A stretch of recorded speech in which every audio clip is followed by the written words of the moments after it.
성도 여러분, 오늘은 교회력으로 부활절 6번째 주일입니다. 또는 양력으로는 오늘은 5월 14일이기도 합니다. 해마다 달마다 14일이 되면 무슨 이름의 기념일이 있습니다. 2월 14일은 발렌타인데이고 3월 14일은 화이트데이고 4월 14일은 짝지가 없는 분들을 외롭지 말라고 짜장면을 먹는 블랙데이고 오늘 5월 14일은 장미꽃을 선물하는 로즈데이입니다. 모르셨습니까? 일생에 로즈데이라고 해서 장미꽃 한 송이를 받아본 역사가 없으신가 봅니다. 이거 누가 만들었을까? 언제 만들었을까? 암만 찾아봐도 누가 만들었는지 어떻게 만들어졌는지에 대해서는 신빙성 있는 이야기가 없더라는 겁니다. 그러나 5월 14일은 로즈데이다 하는 이 생각들은 이미 일반화돼 버렸습니다. 사랑하는 사람에게 가만히 있지 말고 오늘 5월 14일에 장미꽃 한 송이라도 선물해서 마음을 표현하라 하는 겁니다. 꽃집 사장님들이 만들었을 것 같습니다. 꽃집 사장님들이 어떻게 하면 우리 매출을 올릴 수 있을까 연구하다가 만들지 않았을까 하는 생각도 해봅니다. 여러분들 중에서도 장사꾼들의 상술이다, 그런데 동조하면 안 된다라고 말씀하시는 분이 계실 겁니다. 그런데 여러분, 막상 누군가가 나한테 와서 장미꽃 한 송이라도 준다고 생각해 보십시오. 화가 나겠습니까? 막 분노가 치밀어 오르면서 그런데 놀아나지 말라고, 그러니까 그 사람들이 더 그런 걸 만들어낸다고 막 쏟아내겠습니까? 아니라는 겁니다. 막상 장미꽃 한 송이 받아보십시오. 행복하더라, 기쁘더라, 막 진짜 마음에 장미꽃이 피는 것 같더라. 오늘 로즈데이를 맞아서 장미꽃 한 송이를 이렇게 준비했습니다. 여러분 어떻습니까? 너무 예쁘지 않습니까? 연분홍빛의 예쁜 장미꽃 한 송이가 제 손에 들려 있습니다. 이따가 예배 마치시고 나가실 때 한 송이씩 선물로 드릴 테니 받아가십시오. 그런데 다 드리지는 않습니다. 다 드리지는 않고 특별히 이 장미꽃 한 송이씩을 우리 형제님들에게만 드리겠습니다.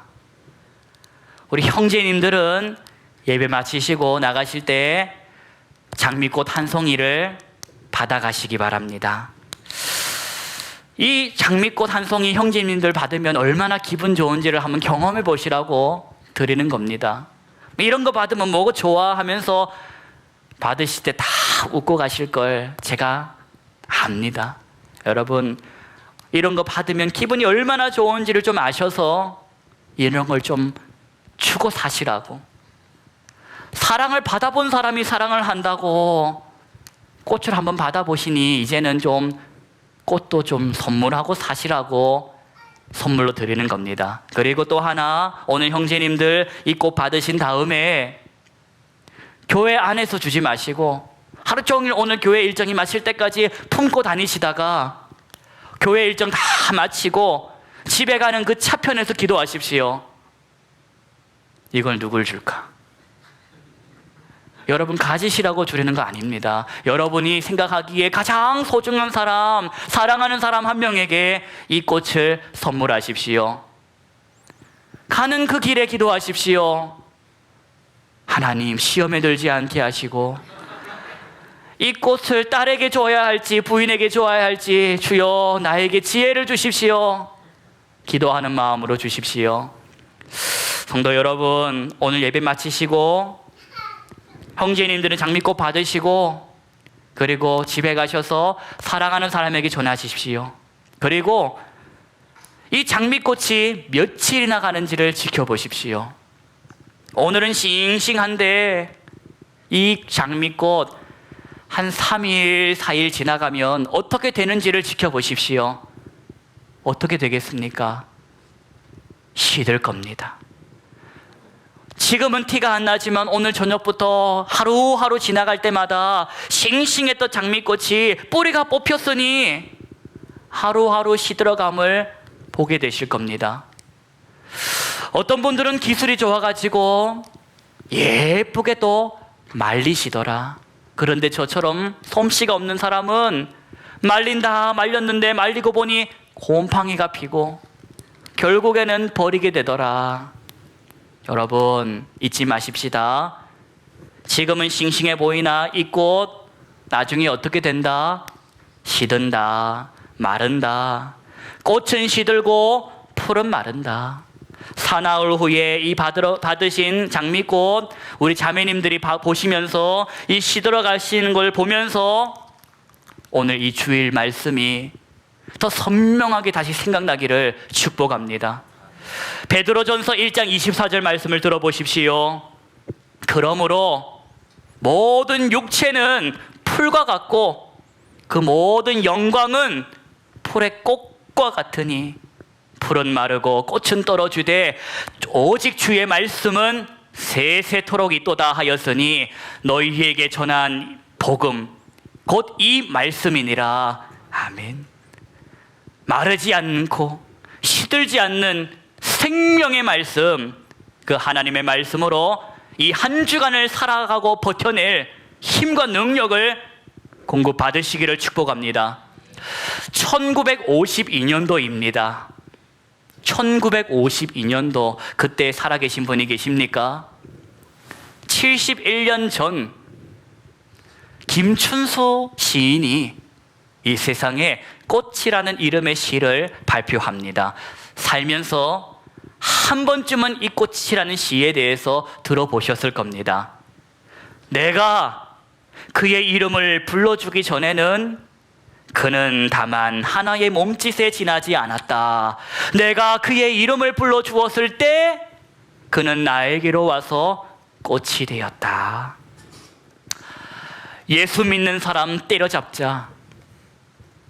때려잡아야 한다. 그렇게 살기가 등등했던 사람, 사울이었던 바울이 다메섹을 향해 가던 그 길에서 호련히 하늘로부터 임하는 빛이 나를 둘러싸는 놀라운 신현 체험을 하게 됩니다. 그때 그가 깜짝 놀라서 땅에 납작 엎드려 있었고, 그런 그의 귓가에 한 음성이 들려옵니다. 사울아 사울아, 네가 어찌하여 나를 박해하느냐? 주여, 누구십니까? 나는 네가 박해하는 예수다. 사울이었던 바울은 그렇게 그날 부활하신 예수를 만나는 신현 체험을 그날 거기에서 하게 됩니다. 그리고 그 음성의 명령에 따라 다메섹에 들어가서 한 사람을 만납니다. 그 사람이 누군지 아십니까? 아나니아. 아나니아를 만나고 그가 안수기도 할 때에 성령의 충만함을 받고 그 순간 새롭게 눈이 열리는 놀라운 체험을 하게 됩니다. 그가 눈을 뜨고 다시 보게 된 그 세상은 눈 뜨기 전에 자기가 알던 세상과는 다른 세상이었습니다. 그 전의 세상은 카이사, 로마 황제의 세계요, 야훼 하나님의 세계요.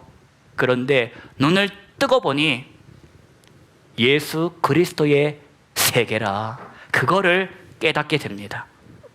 십자가에서 죽은 예수, 그 십자가에서 죽은 예수를 다시 살리신 하나님, 사망 권세를 밟으시고 살아나신 예수는 그리스도라 하는 고백을 하게 됩니다.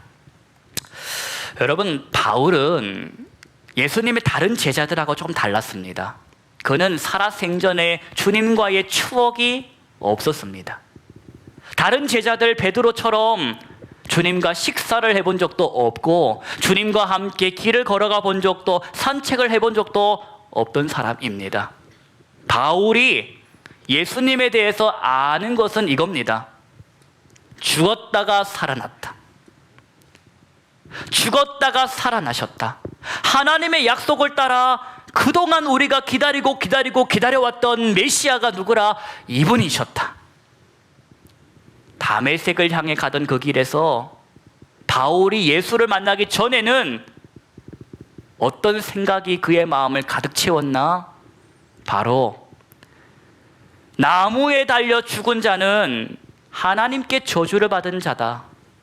나무 십자가에 달려 죽은 예수가 어떻게 메시아일 수가 있겠냐? 절대로 아니라, 다른 건 몰라도 나무 십자가에 달려 죽은 것은 하나님께 저주받은 인생인데, 다른 사람은 몰라도 그 자는 절대로 메시아면 안 된다 라는 공식이 그의 삶에 가득 차 있었고 돌같이 굳어 있었더라. 그런데 예수 만나고 나니 그 마음을 채우던 공식, 돌같이 단단했던 공식이 박살이 나버렸습니다. 완전히 끼어져 버렸습니다. 그 박살난 마음에, 바울의 그 마음에 꽃이 피어나는데, 은혜로 말씀드립니다. 그 꽃의 이름은 무엇이라? 예수의 꽃이라. 믿음과 사랑과 소망의 빛깔과 향기를 풍기며 그가 이제 살아가게 되더라는 겁니다. 가는 곳마다, 또는 성령께서 가라 하는 곳마다 입만 열면 뭘 전합니까? 복음을 전합니다. 구원의 이름 예수를 전합니다. 복음의 씨앗, 그 생명의 씨앗을 뿌리고 살더라는 겁니다. 그렇게 오늘 사도 바울은 본문에서 보는 것과 같이 아테네에 이르게 됩니다. 아테네 거리를 들어왔습니다. 그런데 이놈의 거리가 거리마다 온통 신상 덩어리입니다. 눈 가는 곳마다 신전이요, 보이는 곳마다 신의 형상이라 기가 막히고 화가 치밀어 오릅니다. 그래서 가만히 있을 수 없어서 회당으로 뛰어갑니다. 회당에 가면 누가 있을 것이라? 나처럼 유대인들이 그 신앙 지키기 위하여 모여 있을 것이니 그들을 만나러 간 겁니다. 가서 말합니다. 누가 메시아냐? 헛된 것을 기다리지 말고, 나도 그렇게 살았다. 헛된 것을 기다리지 말고 오신 예수를 믿어라고 복음을 전하더라는 겁니다. 뿐만 아닙니다. 회당에만 있지 않고 이 바울은 아고라, 곧 시장에도 나아갑니다. 가서 사람들을 만납니다. 똑똑한 사람들, 날고 기는 사람들을 다 만납니다. 복음을 전합니다. 그런데 사람들이 바울이 전하는 이 이야기에 많은 관심을 보이더라는 겁니다. 왜 관심을 보였을까? 신상이었기 때문입니다. 지금껏 들어보지 못한 처음 듣는 이야기를 이 바울이 해주자, 요즘식으로 뉴 트렌드를 막 전해주자 귀가 열려가지고 사람들이 듣더라는 겁니다. 가뜩이나 이들은 새로운 것, 어제보다 오늘 새로운 것을 날마다 추구하던 사람들이라서 지금까지 한 번도 들어보지 못한 새로운 사상, 그것을 바울이 전하고 있으니 바울을 주목하더라는 겁니다. 아니, 우리가 지금까지 알고 있었던 부활은 이 영의 부활인데, 유령처럼 영이 부활하는 것만 부활인 줄 알았는데 세상에 당신이 전하는 부활은 이 영의 부활이 아니라 이 몸의 부활을 전하니 참 흥미롭소 하고 귀담아 듣더라는 겁니다. 지금껏 한 번도 듣지 못한 새로운 부활, 몸의 부활, 이 이야기를 더 듣고 싶어서 사람들이 바울을 데려다가 어디로 데리고 갑니까? 아레오바고, 오늘 본문의 내용처럼 아레오바고로 데리고 갑니다. 아레오바고는 무슨 뜻이라? 아레스의 언덕이라는 뜻입니다. 아레스가 누굽니까? 이 아레스는 전쟁의 신입니다. 같은 말로 마스, 전쟁의 신, 그 전쟁의 신을 기념하는 그 언덕에 사람들은 재판이 있을 때마다 모여들었는데 바울을 그곳으로 인도해 갔다는 겁니다. 그리고는 뭐라고 합니까? 들려주시오. 당신이 말하는 그 새로운 철학, 새로운 종교 들려주시오. 오늘 바울이 입을 열어서 아레오바고에서 말을 합니다. 그게 바로 오늘 본문이기도 합니다. 22절 보실까요? 22절하고 23절 말씀 저와 여러분이 합독하시겠습니다. 바울이 아레오바고 가운데 서서 말하되 아덴 사람들아 너희를 보니 범사에 종교심이 많도다. 내가 두루 다니며 너희가 위하는 것들을 보다가 알지 못하는 신에게라고 새긴 단도 보았으니 그런즉 너희가 알지 못하고 위하는 그것을 내가 너희에게 알게 하리라. 아멘. 아테네 사람들아, 야, 내가 널 보니 종교심이 보통이 아니구나. 내가 여기 와서 여기저기 돌아다 보니 세상에 이런 재단도 있더라. 그게 뭐라? 알지 못하는 신을 위한 재단. 하다 세상 어딘가에 내가 몰라서 그렇지, 내가 그 신의 이름을 몰라서 그렇지, 이 세상 어딘가에는 내가 모르지만 강력한 신이 있을 거야, 능력이 뛰어난 신이 있을 거야. 그렇게 생각했던 사람들이 그 이름도 모르는 신을 위하여 예배를 드리고 살더라는 겁니다. 내가 그걸 오늘 봤다라고 바울이 사람들에게 말을 합니다. 그러면서 그 신, 너희들은 이름을 모르지만 느끼고 있는 그 신, 느끼기는 느끼나 이름을 모르고 있는 그 신, 오늘 내가 그 신의 이름을 알려주겠다고, 그 신에 대해서 알려주겠다고 말을 합니다. 그 신은 누구라? 바로 24절에 나와 있는 말씀 보십시다. 24절로 27절까지를 합독하십시다. 우주와 그 가운데에 있는 만물을 지으신 하나님께서는 천지의 주제시니 손으로 지은 전에 계시지 아니하시고 또 무엇이 부족한 것처럼 사람의 손으로 섬김을 받으시는 것이 아니니 이는 만민에게 생명과 호흡과 만물을 친히 주시는 이심이라. 인류의 모든 족속을 한 혈통으로 만드사 온 땅을 살게 하시고 그들의 연대를 정하시며 거주의 경계를 한정하셨으니 이는 사람으로 혹 하나님을 더듬어 찾아 발견하게 하려 하심이로되 그는 우리 각 사람에게서 멀리 계시지 아니하도다. 아멘. 들어는 보았나? 아레스, 아르테미스, 제우스, 헤르메스, 수많은 신들 그동안 너희들이 섬겨왔지만 그럼에도 불구하고 불안하지, 찝찝하지, 해결 안 되지.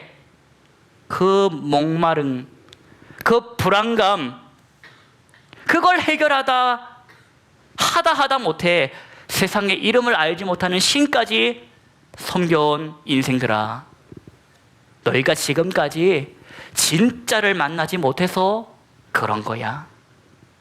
진짜를 만나지 못하니 여전히 목마르고 여전히 불안하고 여전히 그 어둠 속에 살아가는 걸 너희가 알고 있지 않느냐. 그러면서 진짜를 소개합니다. 진짜는 하나님이시다. 하나님께서 이 세상을 창조하셨다. 사람의 손길이 필요 없는 그분은 자존하신 분이요 지존하신 분이시다.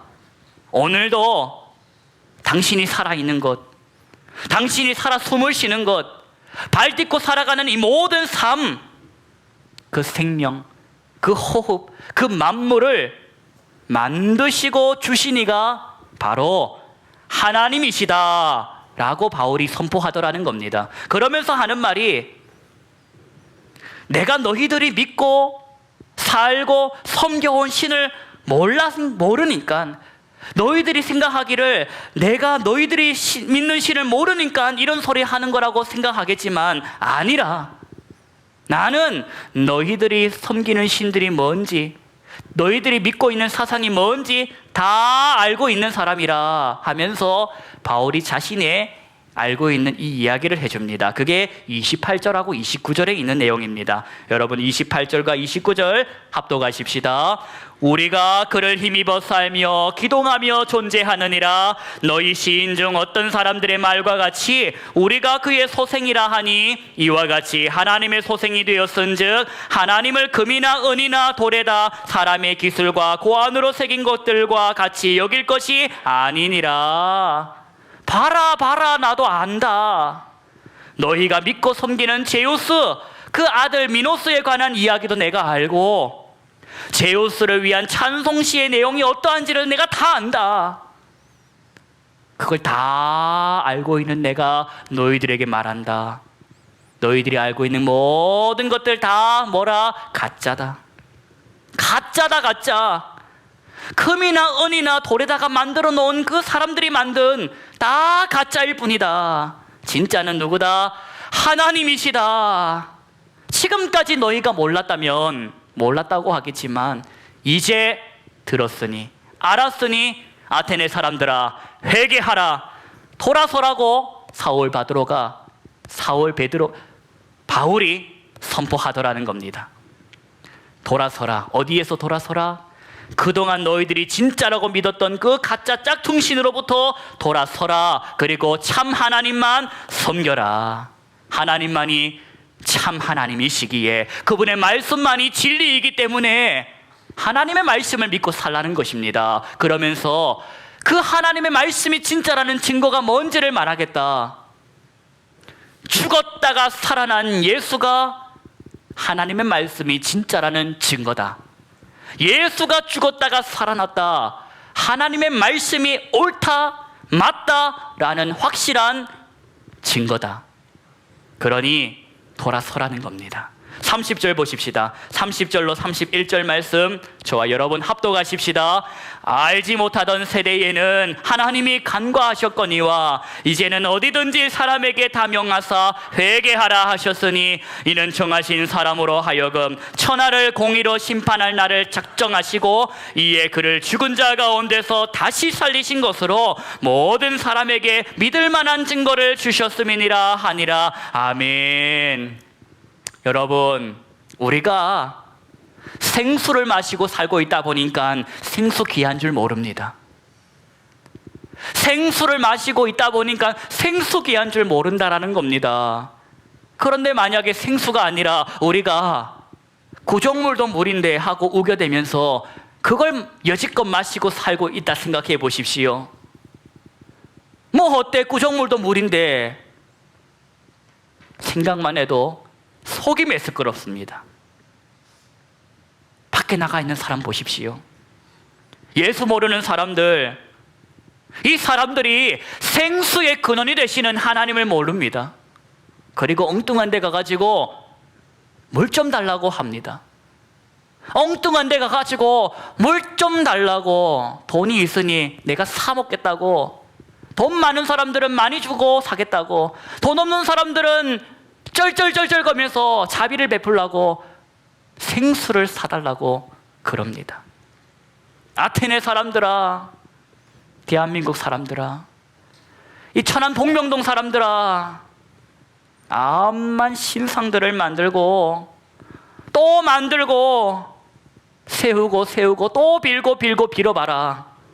그런 걸로는 영혼의 목마름을 해결할 수 없다. 예수님께서 말씀하십니다. 요한복음 4장 14절, 내가 주는 물을 마시는 자는 영원히 목마르지 아니하리니 내가 주는 물은 그 속에서 영생하도록 솟아나는 샘물이 되리라. 예수 믿어야 삽니다. 예수 믿는다라는 것은 죄로 죽어서 끊어져 버린 하나님과의 관계가 예수님 그 십자가의 은혜로 다시 이어졌음을 믿는 것입니다. 저와 여러분이 잘해서 이은 거 아닙니다. 하나님께서 은혜를 베푸사 십자가의 그 은혜로 이어지게 하신 겁니다. 나와 하나님과의 관계가 예수라는 그 유일하신 생명의 길로 인하여 이어지게 된 것입니다. 사람들이 비명을 지릅니다. 사람들이 비명을 지릅니다. 왜 그렇게 비명을 지르나? 날 좀 보소. 비명을 지릅니다. 살려달라고, 살려달라고. 왜 이것도 아니냐고. 내가 지난 한 주간을 놀았냐고. 열심히 살았는데 수고란 수고는 했고 밤낮을 그렇게 성실하게 살았는데 왜 여전히 내가 목마르냐고. 왜 나는 불안해서 잠을 못 자냐고. 억울하고 원통해서 비명을 지릅니다. 열심히 만들지 않았냐고. 정성과 치성을 다해서 손이 발이 되도록 빌었는데 왜 나는 여전히 목마르냐고 비명을 질러댑니다. 살려달라고 합니다. 물 좀 달랍니다. 서두에 김춘수 시인의 꽃이라는 시를 읽어드렸었습니다. 내가 그의 이름을 불러주기 전에는 그는 다만 하나의 몸짓에 지나지 않았다. 내가 그의 이름을 불러주었을 때 그는 나에게로 와서 꽃이 되었다. 야곱아, 야곱아, 너를 창조하신 여호와께서 지금 말씀하시느니라. 이스라엘아, 너를 지으신 이가 말씀하시느니라. 너는 두려워하지 말라. 내가 너를 구속하였고 내가 너를 지명하여 불렀나니 너는 내 것이다. 여러분도 저도 다 비명 지르고 살던 사람들이었습니다. 저와 여러분이라고 해서 지금 우아하게 이곳에 앉아서 예배하고 있지만 다 한때는 예수 모르고 집 나간 탕자처럼 세상에서 비명 지르고 살던 인생들 아닙니까? 그런데 하나님을 만나자, 예수를 영접하자 내 입에 가득했던 이 비명 소리가 이제는 찬양 소리가 되었습니다. 내 입에 비명 소리가 끝이질 않았는데 은혜가 임하자 찬양 소리가 터져 나오더라. 저 사람은 뭐야? 도대체 저 사람은 뭐야? 왜 저 사람은 향기가 날까? 왜 저 사람은 무례하지 않고 성내지 않지? 도대체 저 사람은 왜 불의를 기뻐하지 않고 진리와 함께 기뻐할까? 사랑하는 성도 여러분, 저와 여러분들은 예수의 사람입니다. 예수의 사람은 예수의 편지가 되어서 예수의 향기가 되어서 세상 밖에 나가가지고 복음 전하라고, 생명의 생수가 누구인지를 전해주라고 사명을 받은 사명자입니다. 김춘수 시인의 꽃 다음 소절을 제가 들려드립니다. 내가 그의 이름을 불러준 것처럼 나의 이 빛깔과 향기에 알맞은 누가 나의 이름을 불러다오. 그에게로 가서 나도 그의 꽃이 되고 싶다. 로즈데이라고 해서 장미꽃을 드렸습니다. 소중한 사람에게 선물하라고 나눠드린 겁니다. 여러분, 더불어 오늘 저와 여러분이 하나님께 또 한 번 예수의 꽃을, 그 귀한 가치를 마음에 새로 새김을 받습니다. 한 주간 삶의 선교지에 나가가지고 예수의 꽃으로 살아가라고 하시는 하나님의 보내심입니다. 세상에 나가가지고 예수의 꽃, 그 사랑의 향기를 풍기고 살아봐. 세상에 비명 지르고 있는 사람들의 비명 소리가 들리지 않느냐? 그 사람들, 목말라서 물 좀 달라고 하는 인생들에게 너가 너 안에 있는 것을 주라는 게 아니다. 예수 그리스도, 그 생명의 생수가 되시는 분을 소개하라는 것이다. 여러분, 세상에서 지금도 비명 지르고 있는 사람들에게 예수 그리스도의 이름을 전하는 저와 여러분이 되십시다. 예수님만이 그 불안감, 너의 그 목마름 해결하실 수 있다. 그거를 소개하십시다. 당신도 나처럼 비명 소리가 변하여 찬양 소리가 되어 한 분밖에 없는 인생, 가장 아름답고 생기 있게 향기를 풍기며 살아보자고, 사랑의 공동체로 초대해 보시기 바랍니다. 부활이요 생명이신 예수 그리스도의 이름으로 축복합니다. 기도하십시다. 하나님, 비명소리 지르고 살았던 나를 하나님의 은혜로 찬양 소리하고 살게 하시니 감사합니다. 하나님, 짝퉁을 부여잡고 살았는데 그 짝퉁 아니라고 뺏어가시고 진짜를 안겨주셨습니다. 하나님 감사합니다. 그런데 살다 보니 품고 있는 이 진짜가 얼마나 귀한지를 날마다 잊어먹고 삽니다. 이게 아니었으면 나도 저렇게 울고 있을 건데, 이게 아니면 나도 저렇게 비명 지르고 있을 것인데, 주여 받은 은혜에 감사하게 하시고 주께서 나를 삶의 선교지를 보내사 예수 그리스도의 진짜 복음을 전하게 하시는 사도로 세우셨으니 삶의 선교지에서 예수 복음 전할 수 있도록 입술을 열어 주시옵소서. 말씀이 생각나게 하여 주옵소서. 푸른 마르고 꽃은 시드나 하나님의 말씀은 영원하다. 이 생명의 말씀을 전하는 우리의 입술을 열어 주옵소서. 예수님의 이름으로 기도하옵나이다. 아멘.